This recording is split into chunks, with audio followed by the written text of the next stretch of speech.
Hello and welcome to the Big Purple Blob Morning Show.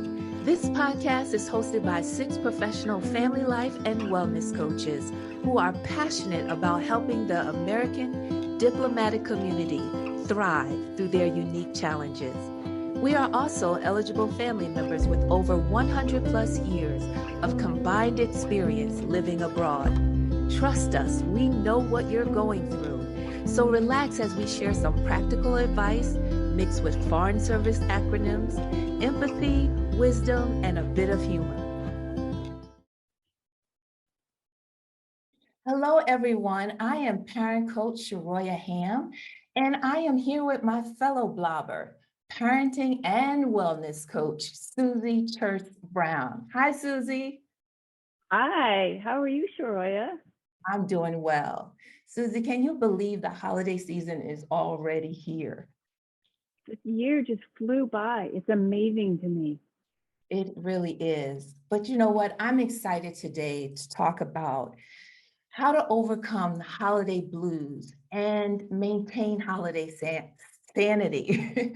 I mean, we've had so much happen over the past 2 years. And so even in light of COVID, I mean, I know that holiday blues has been a struggle for me. And so I'm excited that we're doing this show to acknowledge that, yes, many of us struggle with being happy during the holiday seasons with all the lovely festive lights and food. And sometimes we badger ourselves because we don't seem to level up to that level of happiness that we see around us. So, Susie, I want to ask you, do you have a reoccurring issue that gets you feeling a little down that you've noticed year after year? One of the things that really just kind of hurts my heart a little is not getting to spend the holidays with my mom. And I really miss her all of the time, but especially around the holidays because, she's my mom, right? But it's something that, I have found different ways to embrace and kind of not move past, but just be mindful about it. And that's so What important. About you? Susie, what about you? Well, my biggest struggle as a foreign service person is ordering gifts on time, and I badger myself on that. But that is a tough one. Yeah, I love the fact what you're saying is that, we can acknowledge that loneliness. And so today, that's what we want to do. We want to acknowledge it, and not just acknowledge it, but help give our listeners some proactive ideas. We're actually going to give you sample plans because we know that through proactivity, if you take some time and just tweak something that you're doing, you can overcome the holiday blues and capture your holiday sanity. So we're going to talk about loneliness, meal prep, gift giving, and seasonal affective disorder, and many more other items, because these things are real. And so, Susie, to your question, I'm going to start out with my whole issue of gift giving.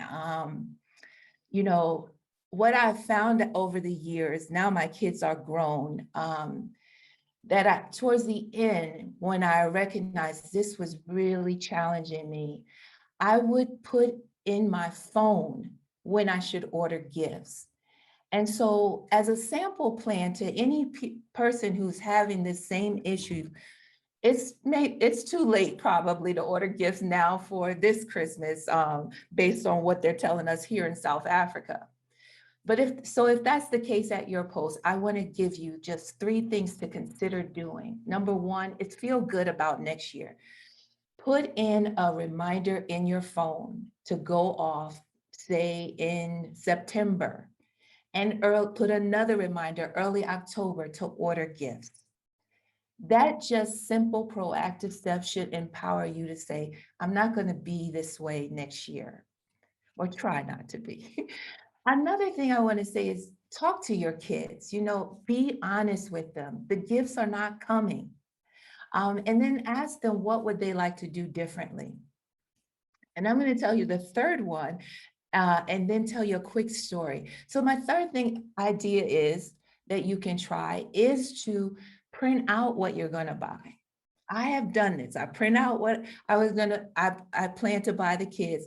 I stuck the photocopy in the box and put something else along in there so it could weigh the box down and give them a bit of surprise. Well, I called my oldest son up in preparation for this show and said, did you like that I did that, do the photocopy so you knew something was coming? He was like, I'd rather not have you done that. I just wish you would have talked to us and said gifts aren't coming and ask us what we wanted to do. So that's back to my point of the other idea of talking to your kids and just being honest. So that's my plan for that. But now that's just a sample. I want you all to think about what is your need? How will you solve this year, and how will you plan for next year? Susie, can you take us to another issue that?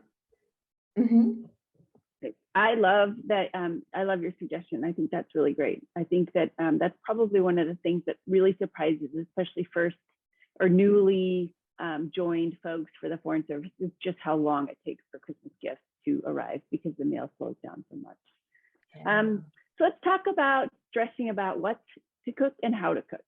And so I think it's really important to remember that these holiday gatherings that we organize and plan and invite our friends and post to, think about the people that you're inviting to these sorts of events, and know that in no way, shape, or form are they ever going to judge you for what you are cooking and sharing with them. They are just excited to share the day with you. But I mean, beyond that, there's a very old tradition that I think should be heartily embraced for these sorts of holiday dinners, and that is potluck. There is nothing in the world as amazing as a spread for Thanksgiving or Christmas that is laden with food from all sorts of different households.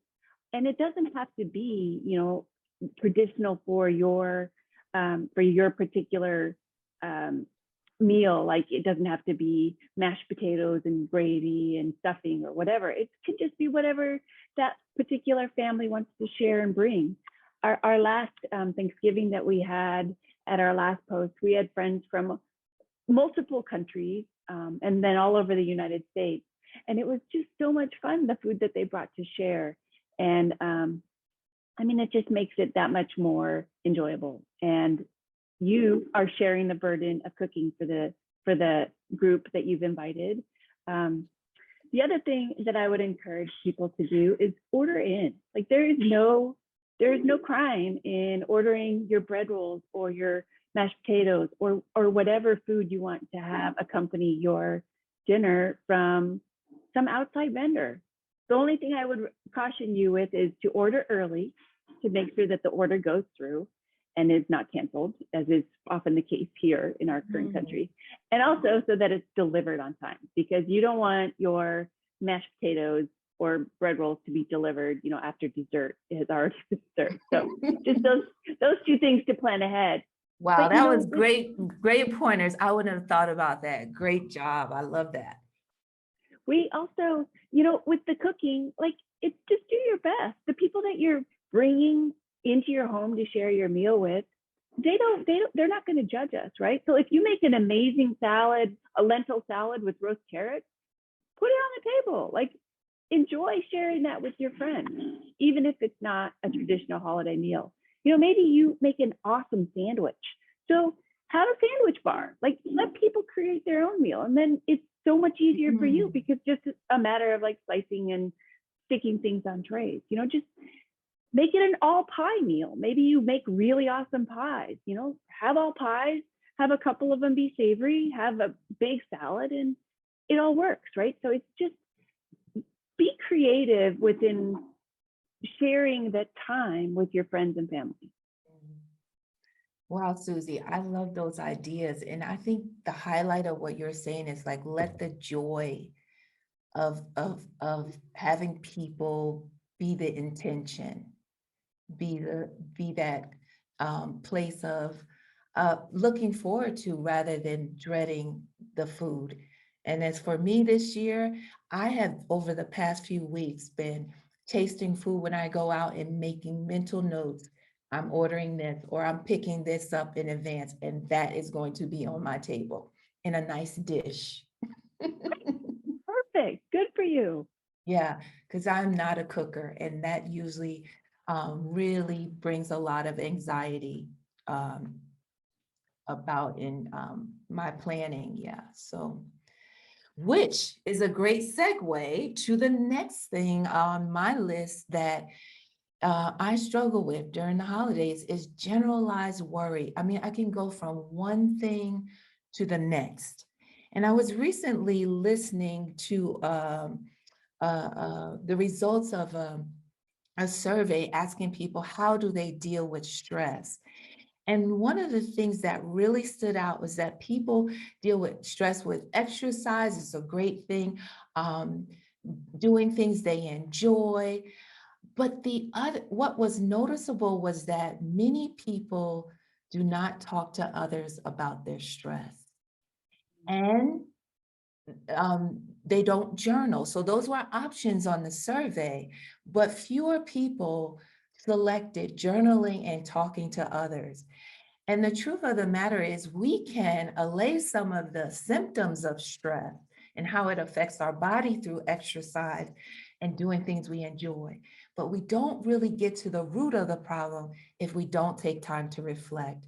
And so, for any listener who is having this issue of just worrying about one thing to the next, I want to encourage you to think about this three-step proactive yet simple plan. And that is just to grab a piece of paper and write down, what is my greatest concern today? And answer that question. Then write down, what one little thing can I do to make it better? Answer that. One little thing, and do that. And then also, you can do the physical part. Just make an intention to do 10 minutes of high intensity exercise to get your dopamine and serotonin levels up, and try it one day. See if you can make it two, and to the next day. You don't have to make it 7 days a week. If you do two and you didn't do two last week, you made improvements. So the last thing in this, you journal, you exercise for 10 minutes, and then just aim to be calm by any means necessary. When you feel yourself, that stress starting to have an inner reaction, just focus on your breathing. Have some calming tea instead of coffee. Use smells, essential diffuser, oil diffuser to just lighten up the space that you're in. So I also want to post in our show notes an anxiety assessment form that you can do online, and it'll just help you recognize, is this really at a heightened level I need to pay attention to? And if it is, I want to encourage you all to just seek support.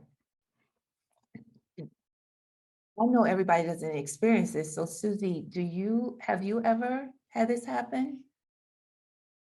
Well, so I I mean, I do definitely tend to get wound up about certain things, but um, probably not to the point where I would be concerned with my level of stress or worry. But you know what I have found is it's really important to be mindful of how you're feeling. And when I feel myself like the stress and the angst kind of just like cranking up, one of the things that I really enjoy, and it helps kind of just give me peace of mind, is listening to music.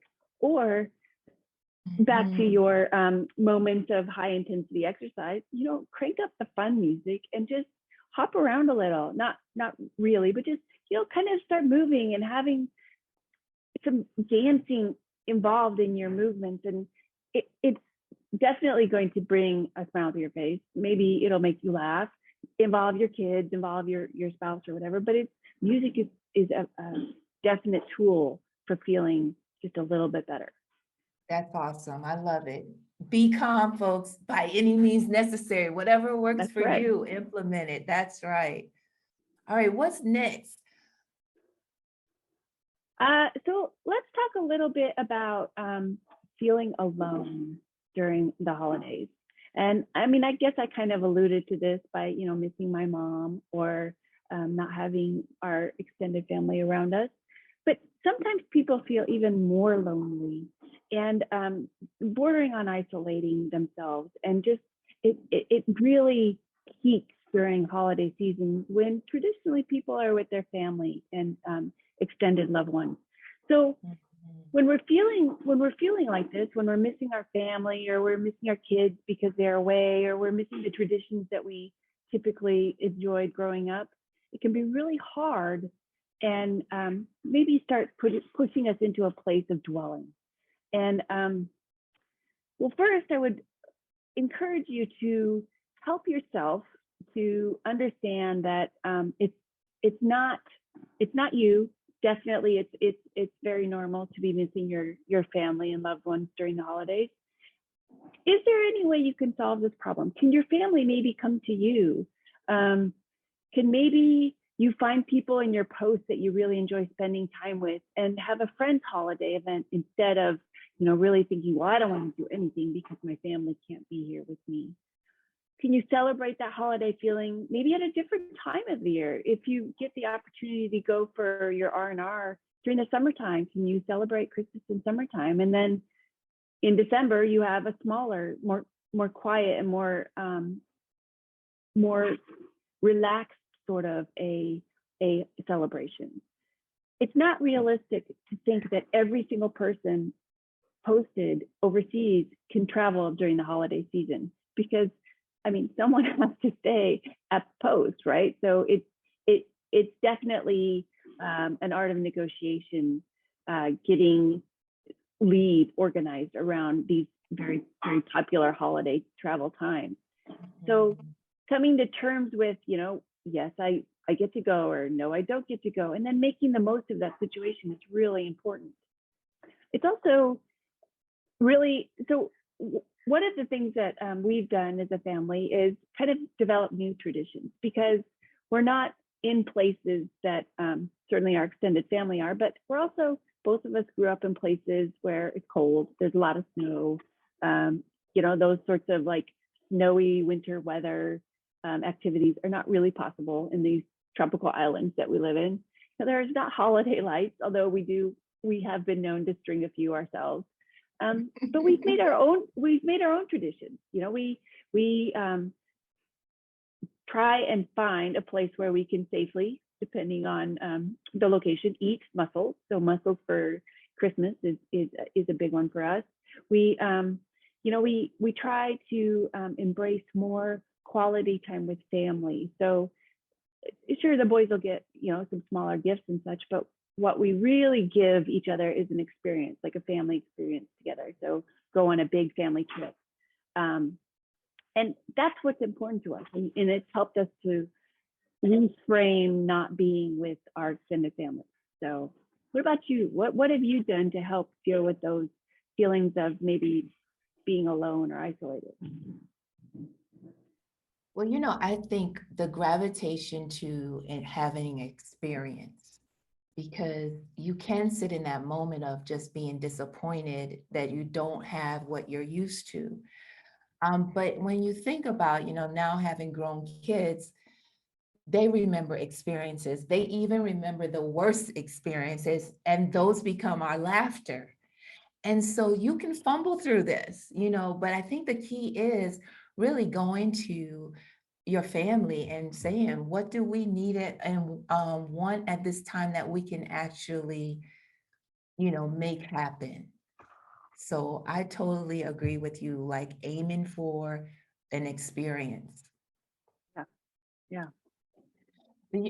Susie, one of the things that I've struggled with, I mean, even as a little girl, was during the holidays, because I love sweets, is just overeating.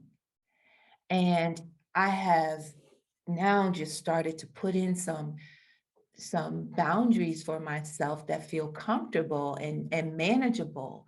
And so I want to just talk about this other issue of just having so much temptation around food and what to do about it. And so here's just a simple proactive, another plan. Number one is to be clear on your triggers, whether you like sweets, you like bread, whatever it is. Just take a moment. What are my biggest triggers? I like to write because that really like makes it real in my head. Like I just acknowledge this. This just wasn't just a fleeting thought. I really thought about this, and these are my triggers. For me, it's sweets. um, and then two, think about it this way: delay. Don't deprive yourself. But what I find is I take the things that I want. I really like the cheesecake I had yesterday at the Marine Ball. Um, and just a side note, Marines, I want to say happy birthday, 246 years. Thank you so much for the sacrifices you made for our country. Thank Now, you, Maureen. yes, yes. So yesterday was the Marine Corps Ball here, the truncated one here in South Africa, and there was some delicious cheesecake. But you know what? I took a sliver and I left the party with it so that I wouldn't, when I eat it, that's it. I don't need to go, I can't even go back for more. And then the last thing I recognize that really helps me is just to repeat a phrase over and over when I'm at these parties is that I can eat this at the next party. So usually I'm really strategic. I'll get a small plate. I decide what I really want for this party and make a mental note. Like I had cheesecake to this party, but next party I'm going for the apple pie. So that makes me feel like I don't need to do it all in at one setting, right? So the thing is just to be honest with yourself, and if you know it's going to get you down and really cause a problem, I want to encourage you, if you have an eating disorder, to think about it. Can you handle it this year? If not, opt out and just go and seek help. Because if you get help this year, remember you can enjoy the future celebrations. Susie, again, this is your field of wellness. I know you have something you can encourage and help our listeners think about when they're creating a proactive plan. Well, thank you for that. I appreciate the support. I think that holiday times and honestly, I mean, it's social. You're talking, you're chatting. Sometimes you're eating and drinking things maybe to a quantity that you haven't really realized. But I think it's really important that we all understand that if you overeat at one party or at one meal, know that it's not all lost, that your intended healthful lifestyle, your intended healthy eating, healthy drinking, staying active and fit, it's not, all your gains are not lost. It is just one, and I don't want to call it a slip. It's just, it's one time, it's one event. And it's important that you understand that your healthful diet and life is a whole array of foods you eat. It's what you eat in the long term, not just one meal. So if you overeat or drink too much, then it's important not to beat yourself up about it. Understand that what you did can't happen at every meal, can't happen every day, and make a commitment to yourself to be eating more healthfully, or acknowledge how great you feel when you do eat well and don't drink too much, and use this as a motivation to stick with that healthy way. It's a really effective and well-charged motivation if we remember how we feel after overeating or overindulging. Yes, yes. And you know, Susie, you mentioned another area where we can tend to overindulge, and that's in the liquids that we take in. And so I want to talk about another way that we can be proactive in making sure that our holiday spirits stay high while keeping our liquid spirits low. And again, that comes with being honest with yourself. What has been your track record? Um, have you over the years, like, last Christmas and the year before, tended to go to a party and drink too much? There's no need to beat yourself up now about it, but you can take some steps to really be proactive. And it might sound corny, but at least give it a try. To find an alternative beverage, just do a taste testing at your home and buy all of these non-alcoholic beverages before the party and decide which one satisfies you and take it there, you know, and that's what you have. Put it in a glass, whatever, make you feel good, and socialize with that in your hand. Susie, I think you were about to say something. No, exactly what you were saying. Take it with you. Have it there at the party. No one is going to criticize. That's right. And I want to share that, I have a father who would go the whole year and not overdrink. But when Christmas or the holiday season hit and he would be invited to parties, he would. And it would turn our household into a storm, for it could go from 3 months to 6 months. So I really want to impress upon those people who recognize this is a struggle for me to decide, should I go to a party this year? And if not, if you say, yeah, this has been happening and I don't want to send myself into a tailspin, then I invite you to think about hosting a non-alcoholic brunch. It's so early in the morning. Have a brunch where you have mocktails and everybody walks around with beautiful drinks and do it that way. But be honest with yourself and don't be embarrassed. Instead, be empowered and reach out to someone for help. So again, you can develop the skills this year that you need to be a participant, a healthy and well-rounded participant in the next festivities. So I hope that helps someone and encourages you just to give some thought before you go to these parties of what you're going to do to make sure you leave that party and don't go into a tailspin of guilt and wanting to overindulge in alcoholic beverages. So I Susie? agree. I agree with you completely. I really appreciate that. So speaking of parties, sometimes, especially maybe from like the third week of November through roughly the middle first week of January, it's a little crowded, your social calendar, right? So it feels like there's parties all of the time. You're double and triple booked on weekends, it's just party after party after party. It's just too many functions. And even those of us that really enjoy being at these sorts of events, it starts to get a little tiresome.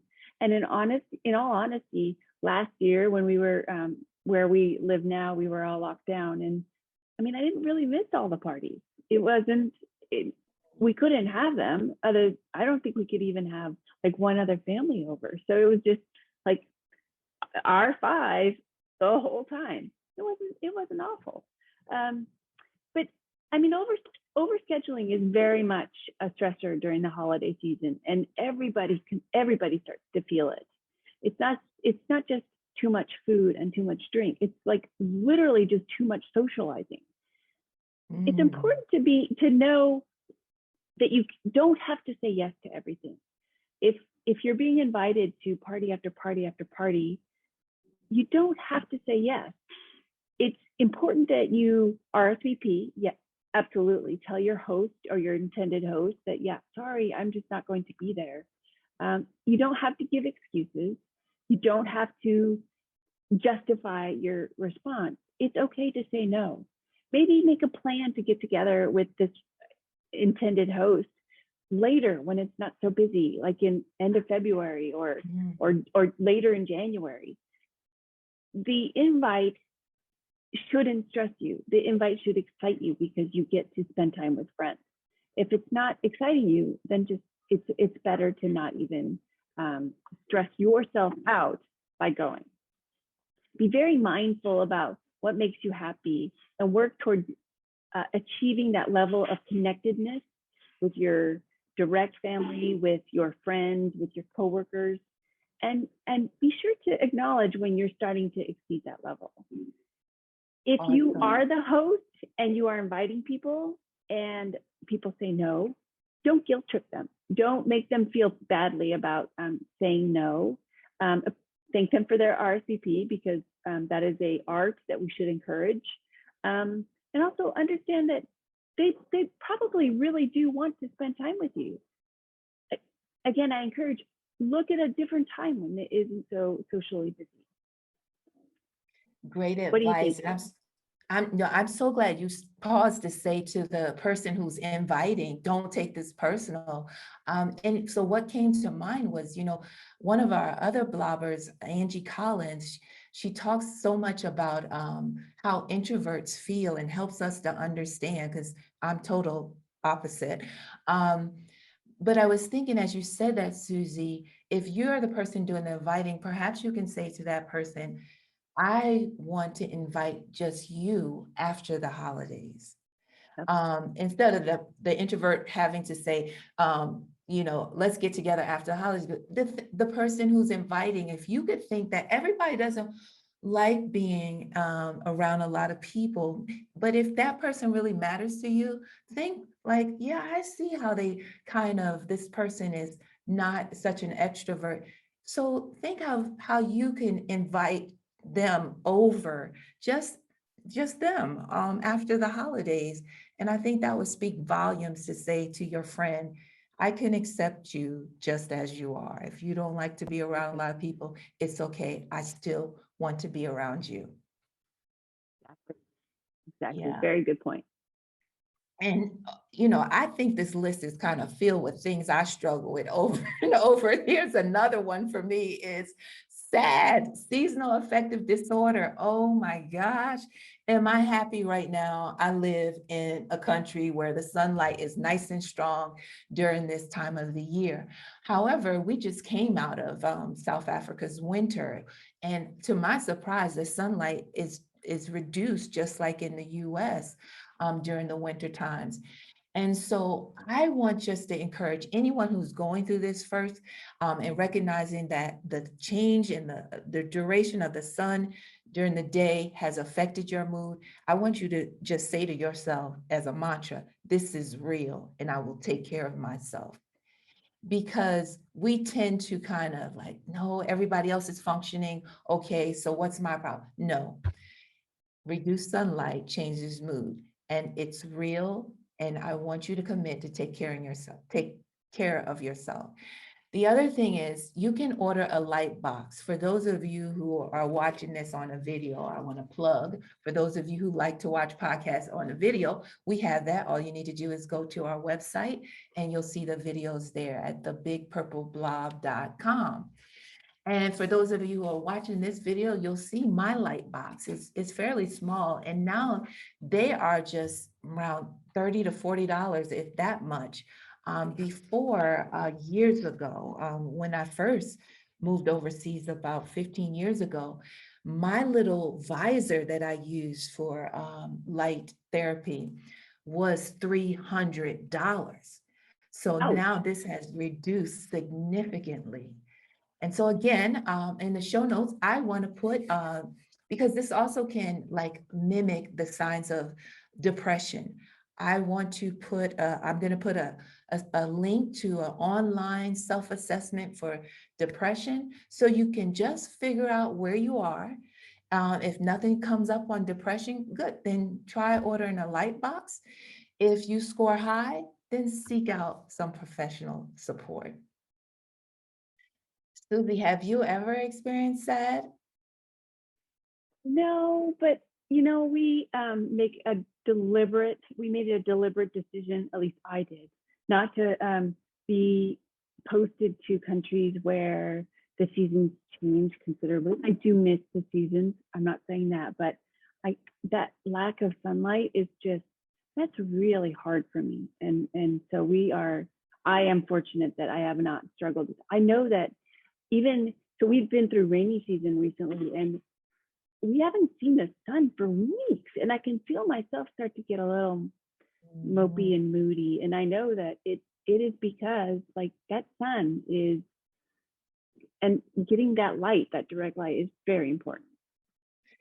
Susie, you're like honing in on that point that I hope people take away from today. Like, I need to be intentional and being proactive, putting together just a simple thing to address these reoccurring issues that I have, and the fact that you're strategic in the countries you bid on based on sunlight. I think that's important, and I hope people will take away just that level of intention and strategy, yeah, for staying well. Well, Susie, I know speaking you of, have another one about resisting how things should be. Come on and tell us how we can do that. well, and that's the thing, right? Like, it's part of our mindset. Oh, well, gosh, we shouldn't be doing this. We should be doing this. That whole grass is always greener. It's change happens, right? You end up in a post that maybe it's not everything you were hoping and dreaming for, but new posts happen. And it's a matter of accepting where you are and making the most of it, right? So, because it's not just change, it's also an opportunity. So that's a different way to look at it. Different opportunities are happening. And I feel like this is a tool that we can use, optimism. And depending on how you're reacting to something is either optimistic or pessimistic. It's a reaction or a response to some sort of external event, right? So how we see things unfolding and how we go through the decision process about what to expect is optimistic or pessimistic.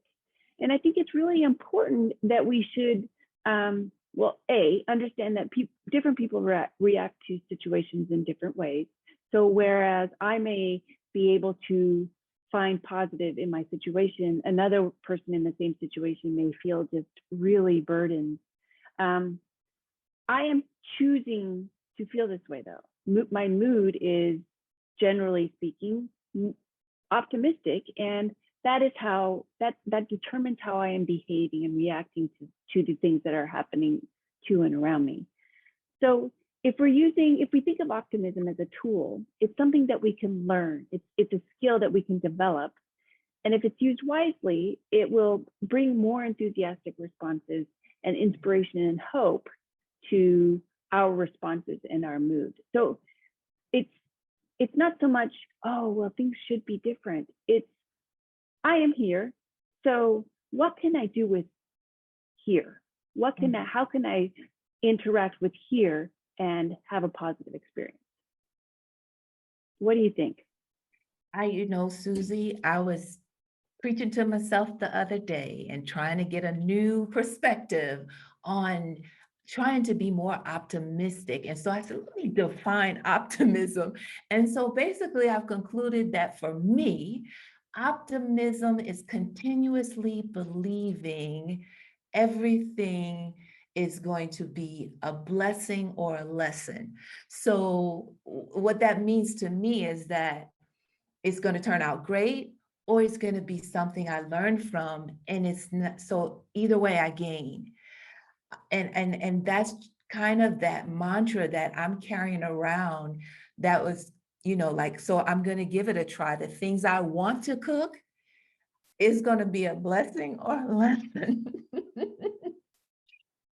So I'm sure it will be a blessing. I am sure. I hope so, but even so, I'm determined that I'll just make note the next time. Oh, now I know to put 2 cups of flour instead of 1. Yeah. That can make a pretty big difference. Well, Yeah. so, but speaking about mood and expectations and outlook view, so I really want to talk about New Year's Eve and unrealistic expectations. So I am not a New Year's Eve resolution fan, and mostly it's because I think that New Year's resolutions and our expectations about the new year often focus on our flaws, and they focus on things that we should change about ourselves. And I think that instead of viewing things as flaws or faults, I think it's really important to instead use that January 1 as time to really reflect on the amazing qualities that you do have, and focusing on these positive attributes and how much you've accomplished, and celebrating the victories of the last year.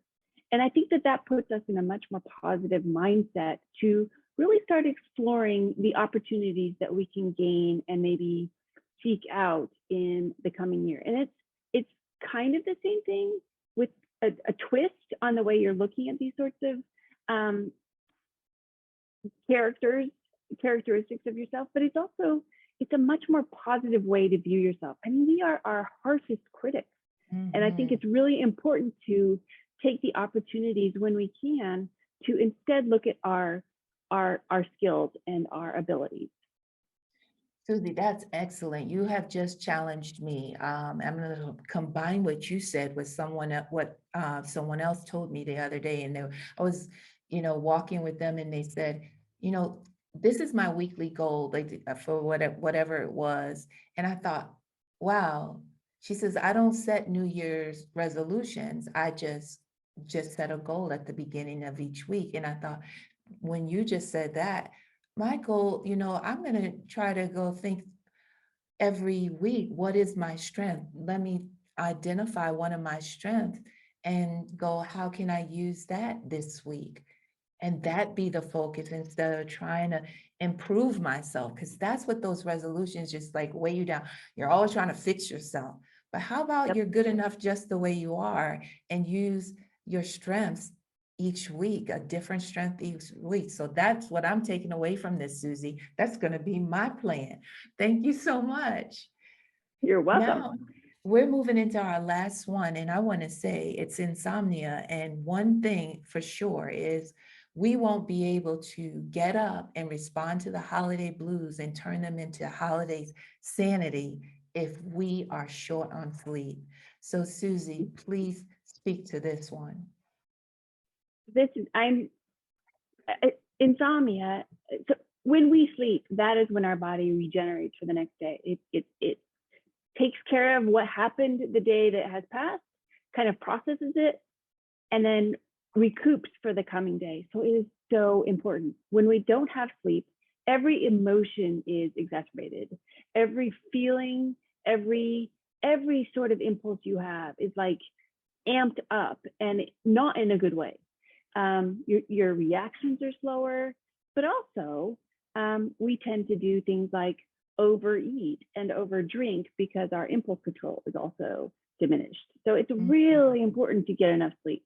So there's that. How do we do that? And that can be a really challenging, it can be really hard to achieve, especially if you've gone through a number of days without enough sleep, and then you start stressing about not getting enough sleep, and then you start worrying about it, and then that's going to keep you up. So it becomes this vicious cycle. So it's very important to break that cycle and focus on what you can do instead of what you can't do. Eating well, so that your digestive system is functioning and regular, is really important. It's not a nice topic, but like if your stomach is cramping and you have to go to the bathroom in the middle of the night and that wakes you up, sometimes you can't get back to sleep after that, right? So making sure you're regular is really important. Getting enough exercise and getting enough movement. Your body likes to move, and the more it moves, the more tired it is. So then the more it actually needs to sleep, right? Not drinking too much alcohol, because alcohol actually makes it our bodies less able to fall asleep and stay asleep. limiting screen time. So that includes phones and computers and pretty much any screen 2 to 3 hours before bedtime is definitely recommended. And also quieting your mind before you go to sleep, like with meditation or deep breathing. I just recently read about the 4-7-8 breathing pattern that is supposed to help people fall asleep quite quickly. So breathing in through your mouth, inhaling for the count of 4, and then holding your breath for the count of 7, and then slowly exhaling for the count of 8. And it just helps like develop this rhythmic, slow breathing that helps to really relax the mind and the brain, and it helps to lull yourself to sleep. And finally, I mean, if there are other things that are out there, I think melatonin is probably the safest non-habit forming option for a sleep aid.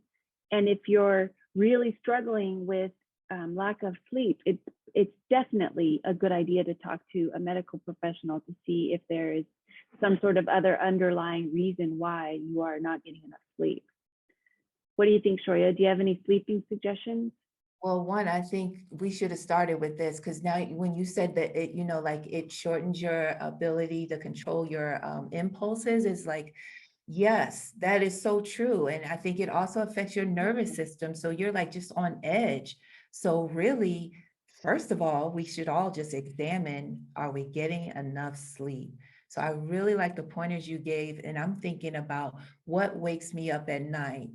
Because I know something sometimes it might not be anything in particular, but what am I doing? And can I use the 4-7-8 rule while I'm laying there? But I'm tempted to pick up my phone and, just look at the news and Facebook. And I know I'll say, I'm going to do it for 30 minutes and it turns into an hour. And then I have difficulties falling back to sleep. So I really appreciate those pointers. And so I want to say to everyone, the Big Purple Blob is made of 6 blobbers. We are all coaches. We are here to serve. And so if you need help, I don't want you to recognize you can reach out to any one of us. If you just go to the bigpurpleblob.com. This is not a sales pitch, folks. All of us give free consultations where we speak to you, encourage you, and give you at least one thing you can do differently. So if you're feeling like nobody understands, trust me, one of us does and has had that experience of working with someone who's had a similar challenge as yourself. So I want to encourage you to reach out. Susie, we have gone a long time today, but I think it's worth it because our goal is really to have our listeners today take a moment to think about what they can do differently. So I'm going to leave it to you to close us out. Our final thought.